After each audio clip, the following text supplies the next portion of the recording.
This week, for the lick of the week, we're going to actually take a little look at one of my favorite Jimi Hendrix licks. We're going to do something in the style of what he plays over the F chord in The Wind Cries Mary. 1, 2.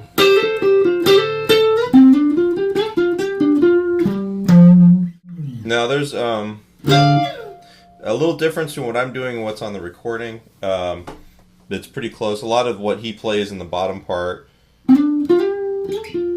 that part is a little bit different each time. But what we have here is it's over an F chord, F major in this position. You're starting with your first finger barring the 13th fret on the first and second strings. It's on the second beat. 1, 2.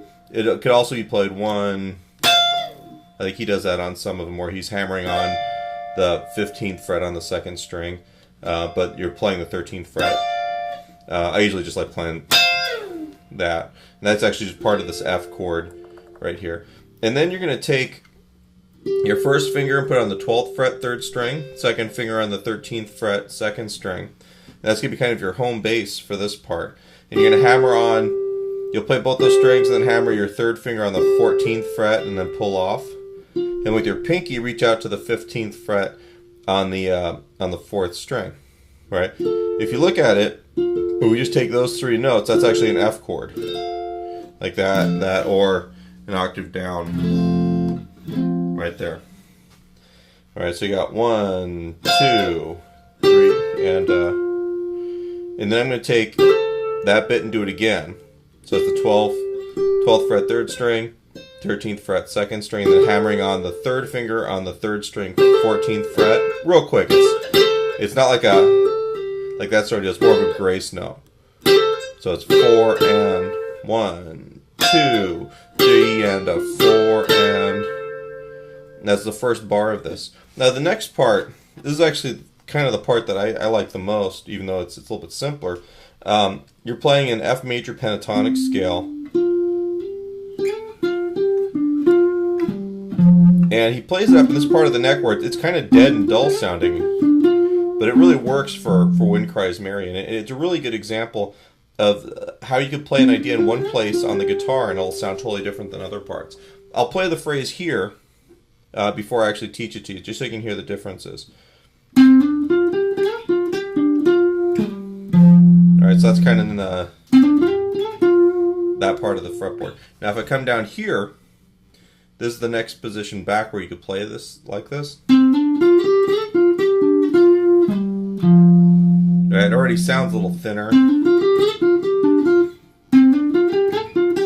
Hopefully it comes through on the recording.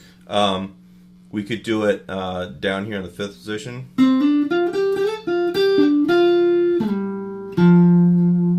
And then even in the 1st position.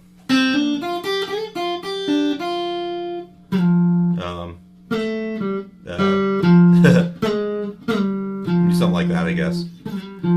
But you hear that little box of notes, the quality or the timbre of the notes changes as we go up. And in Wind Cries Mary, Hendrix really uses that really well. And he does that a little bit like in Purple Haze.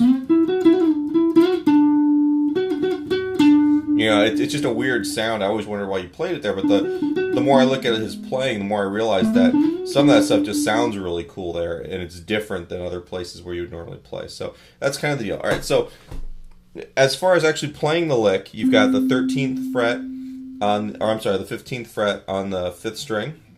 You get a hammer onto the 17th fret on that string with the 3rd finger, and then play the 15th and the 17th on the 4th string. The 19th, you're just going to slide that 3rd finger up to on the 4th string. And then just come back here to the 15th on the 4th string. So you got the hammer on, slide, and then 15, 17.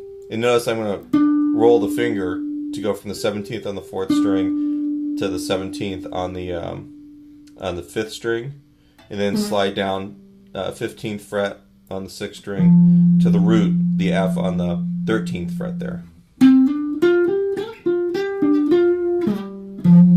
Not a lick directly out of the tune, but I like it, and we're doing these things more in the style of anyway.